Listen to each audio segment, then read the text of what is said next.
세상을 연결하는 뉴스 브리지입니다.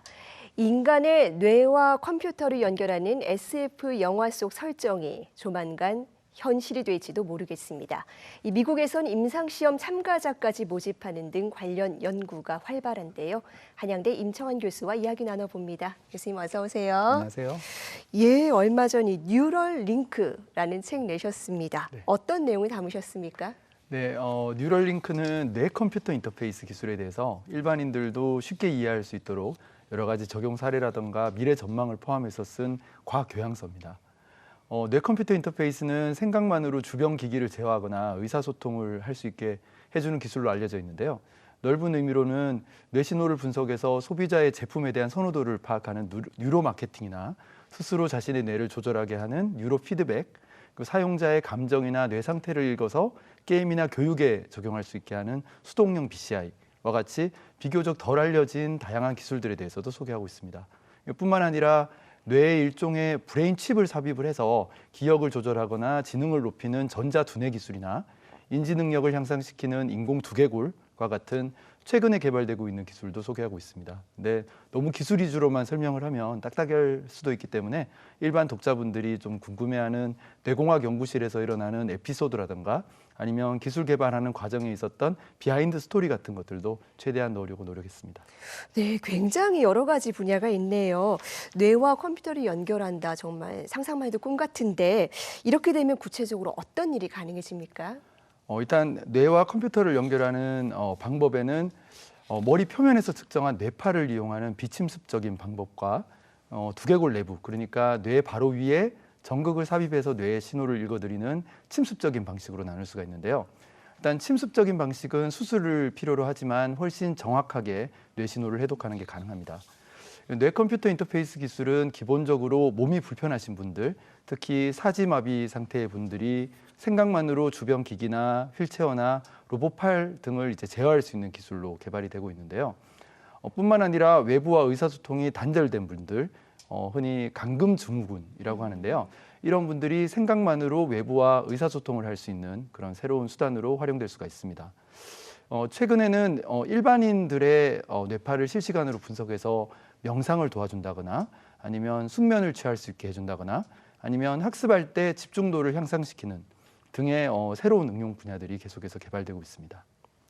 네, 그렇다면 이 현재 뇌 컴퓨터 인터페이스와 관련된 기술이 얼마나 발전이 된 상태일까요?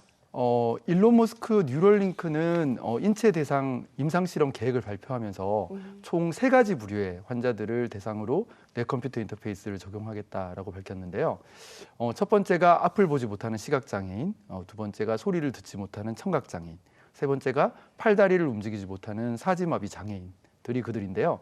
청각장애의 경우에는 아직 대뇌 피지를 자극해서 소리를 듣게 한 케이스가 없기 때문에 다소 시간이 걸릴 것으로 예상이 되는데요. 나머지 2가지 케이스는 이미 유사한 방식들이 성공한 사례가 있기 때문에 일반적으로 사람들이 예상하는 한 5년, 6년 정도 지나면 실제 환자분들에게 적용이 가능하지 않을까 예상을 하고 있습니다. 사실 세간에는 좀 덜 알려져 있긴 한데 호주에서 만들어진 싱크론이라고 하는 회사는 뉴럴링크보다 2년이나 앞서서 FDA 인간 대상 임상실험 허가를 받았는데요. 이 회사는 스텐트로드라고 하는 장치를 개발을 하고 있습니다. 스텐트는 아시다시피 혈관이 좁아지는 걸 막기 위해서 집어넣는 그물망 형태의 구조물인데요. 여기에 전극을 붙인 다음에 목에 있는 혈관을 통해서 뇌까지 밀어 올리면 뇌 신호를 높은 정확도로 측정하는 게 가능합니다. 한편 프랑스의 클리나텍이라고 하는 회사가 있는데요. 이 회사에서는 두개골의 일부를 잘라내고 뇌 신호 측정 기능이 들어간 인공 두개골을 개발하고 있습니다. 이 장치 역시 유럽에서 환자를 대상으로 임상실험에 들어가 있는 상태입니다. 그런가 하면 저희 연구실에서도 연구하고 있는 주제인데요. 네. 말을 할 때 발생하는 뇌 신호를 해독을 해서 음성을 합성하는 그런 기술도 연구가 되고 있습니다. 기술이 계속해서 발전한다면 머릿속으로 말하는 상상만 하면 스피커에서 말이 나오는 그런 기술이 가능해질 수도 있습니다. 예, 정말 흥미로운 연구들이 지금 진행이 되고 있네요. 인류 역사에 굉장한 파급력을 가져올 것으로 기대가 되는데요. 이 교수님 이번 책에서 4가지 미래 예측 시나리오 짚어주셨죠. 네. 일론 머스크는 인류가 인공지능과 맞서 싸우기 위해서는 인간의 뇌가 인공지능과 결합해서 보다 스마트한 인간이 돼야 된다라고 주장을 했는데요. 실제로 인간의 인지 능력을 인위적으로 향상시킬 수 있는 여러 가지 기술의 가능성이 이미 동물 실험이나 심지어 인간 대상 실험을 통해서 증명된 적이 있습니다. 만약에 이런 인지 증강 기술이 보편화된다라고 하면 그러면 개인의 노동 생산성이 증가가 되고 고령자의 은퇴 시기가 늦춰지고 산업 전반에 큰 변화가 일어날 가능성이 있죠. 만약에 이렇게 인위적인 인지 증강이 가능해진다라고 하면 정신적으로 강화된 사람들과 그렇지 않은 사람들 사이에 능력의 격차가 생겨날 수밖에 없겠죠. 그러면 사회의 구조적인 변화도 유발이 될 수가 있을 것입니다. 근데 이런 뇌공학 기술이 고도화된다면 여러 가지 부작용이 발생할 가능성도 있는데요. 예를 들어서 브레인칩과 같은 뇌에 삽입하는 마이크로칩이 보편화가 돼서 인간의 인지 능력을 향상시키는 게 가능해진다라고 하면 일부 직종에서는 업무 효율을 높이기 위해서 직원에게 마이크로칩 이식을 강제할 수도 있겠죠.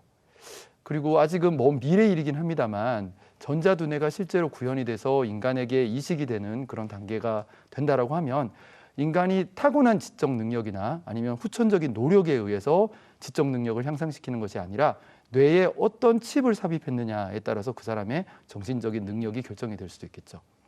결국에 모든 사람들이 경쟁에서 살아남기 위해서 뇌에 브레인 칩을 삽입하는 극단적인 시나리오가 현실이 된다고 하면 인간 능력이 평등해지고 다양성이 저해가 되면서 자본주의의 근간이 흔들릴 그런 가능성도 있습니다.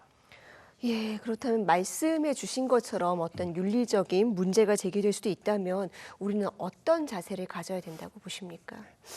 저는 어떤 기술이 긍정적인 측면을 가지고 있다라고 하면 부정적인 어떤 가능성이 있다라고 해서 기술 자체의 개발을 제한해서는 안 된다라고 생각을 하고요.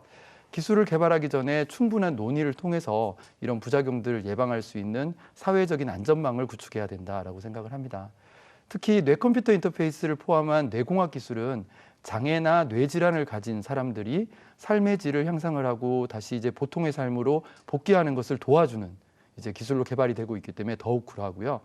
이런 기술이 단순히 뭐 생활의 편의라든가 생산성의 향상을 위해서 개발이 되는 것이 아니라 누군가에게는 한 줄기 마지막 희망의 빛이나 다름없는 그런 기술이다라는 것을 절대 잊어서는 안 된다고 생각합니다. 예, 일단은 정말 이 신체의 한계 때문에 불편을 겪고 있는 장애인들에게는 아주 절실한 기술일 것 같은데요. 예, 부작용 우려도 줄일 수 있도록 충분한 논의를 기반으로 기술이 진전될 수 있기를 바랍니다. 교수님 오늘 말씀 잘 들었습니다. 네.